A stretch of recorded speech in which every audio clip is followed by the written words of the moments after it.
Continuing on our door family with a parametrically controlled door swing, we're going to look at two ways that we can start creating the door panel geometry in this family. This movie will be the first of two.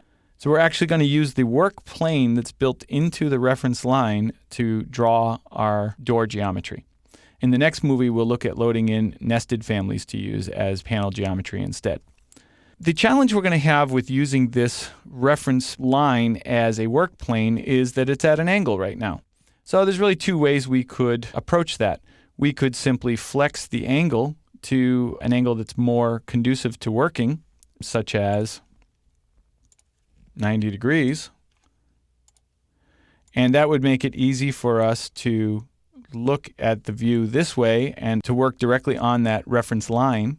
Or sometimes what I'll do is I will actually draw a section at 45 degrees so that we're looking directly at it at the angle that it's at. Now, this is a 6 of one, half dozen of the other kind of situation. Neither of these approaches is considered right or wrong.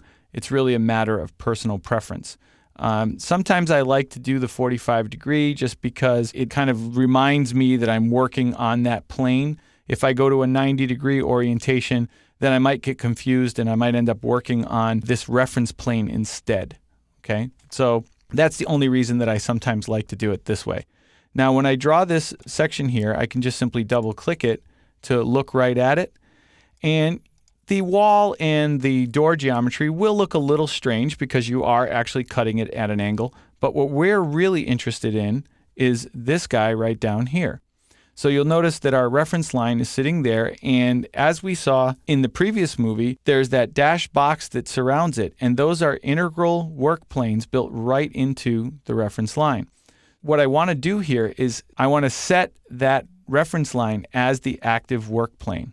So I'm going to go to the Home tab, and over here on the work plane panel, I'm going to click the Set button. This will give me the normal work plane dialog where we could either choose a named work plane, or in this case, we want to do pick a plane, click OK. And if you move your mouse in the general vicinity of the reference line, let's go ahead and zoom in on that so we can see a little better. You can see it highlighting it, but it would actually be highlighting the plane that's parallel with the ground. So that's not the one I want. So I'm going to press the Tab key, and then it will cycle to the one that's facing us vertically. That's the plane that I want to make active. And I'll click on it, and that makes it the active work plane. Now, if you want to be sure, you can click the Show Work Plane button, and it will shade that in a blue tint, and that kind of lets you know that that's the active work plane. So with that plane active, it becomes real easy for us to draw an extrusion now that represents the door. I'm just going to do a simple box. I'll start somewhere over here, and I'll snap somewhere over here. And I'm kind of making the width a little bit random right now.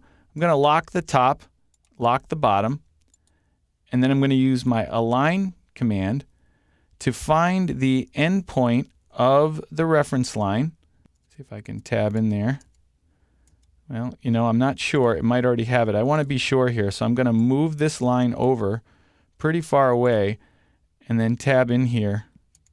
There's the reference level. There's the sketch line. There it is right there. That's what I'm looking for right there. You see how it says reference lines? It repeats it several times, reference lines, but there's a little blue dot, a little hard to see. That's the point that I want to use for alignment, and then align this edge to it. And I'm going to lock that. And I want to do the same thing on the other end. Now, sometimes, again, this is a little tricky here, but that's frame and mullion. There's a lot of geometry in the way here, right? So let me get out of here and show you a little trick that I do. I'll go in here and I'll select all of this geometry that's in my way. Come down here to the little sunglass icon, temporary hide isolate, and I'm going to hide all those elements. Then I'll select my, what is this one here? That's the opening cut. Let's hide that too. Then I'm going to select my 3D geometry, my extrusion, go back to Edit Extrusion, and it should be a little easier now to tab in here and find the end of, there it is right there, reference lines. I don't know if you can see that little blue dot, and like so. And I'll lock that. Now, if I were to measure this, you'll see that it's exactly 3 feet long. And the reason for that is we told this reference line to be 3 feet long. So let's finish this, and let's go back to the plan view. And a couple things. First of all, the door slab is like a bank vault. It's awfully thick. So we'll address that in just a moment. But let's take care of the width first. The door template that this family starts on is a little bizarre. Revit has put the equal here in plan view, but the actual parameter that's controlling the width here, you don't see unless you go to either the exterior or interior elevation view. But you can see it right there, the width label.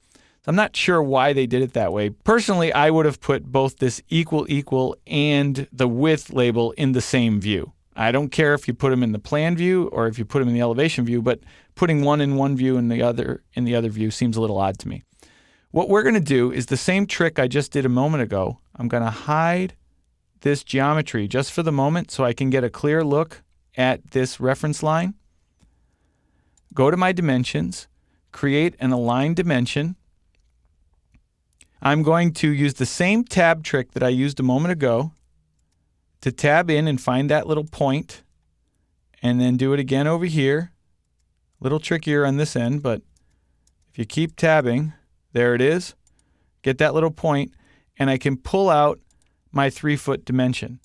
And now I'm going to label this dimension with the same parameter that's being used for the opening, the width parameter. And so now that I've done that, let's go ahead and flex it. Let me reset the temporary hide isolate to turn this extrusion back on again, and let's go ahead and flex. All right, so let's try a 4-foot width. Click apply, and you'll see the length of the reference line grows, and because we locked the extrusion sketch to the reference line, it grows with it. If we change the rotation angle, you're going to see the extrusion rotate with the reference line.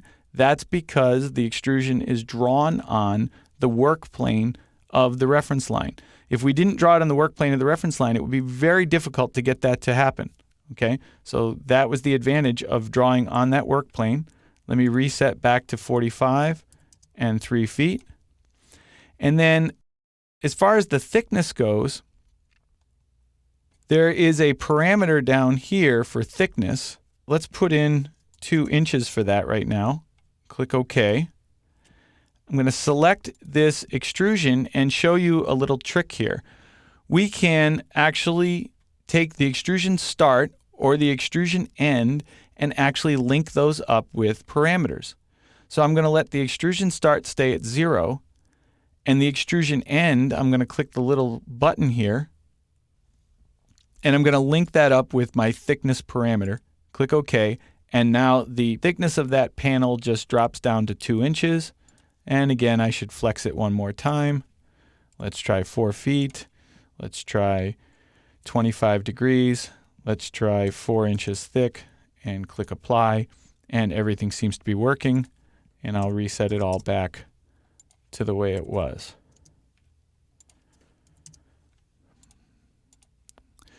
So if you prefer, you can just simply set the work plane of the reference line active, draw directly on that work plane. As the reference line moves, when you rotate it, it will take the extrusion geometry with it. And you can also assign other parameters to the reference line, like we did here with the width parameter, so that the entire extrusion is being controlled parametrically by the other settings in the file. In the next movie, we're going to look at an alternative approach to doing this, but ultimately the one that you settle on is really a matter of personal preference.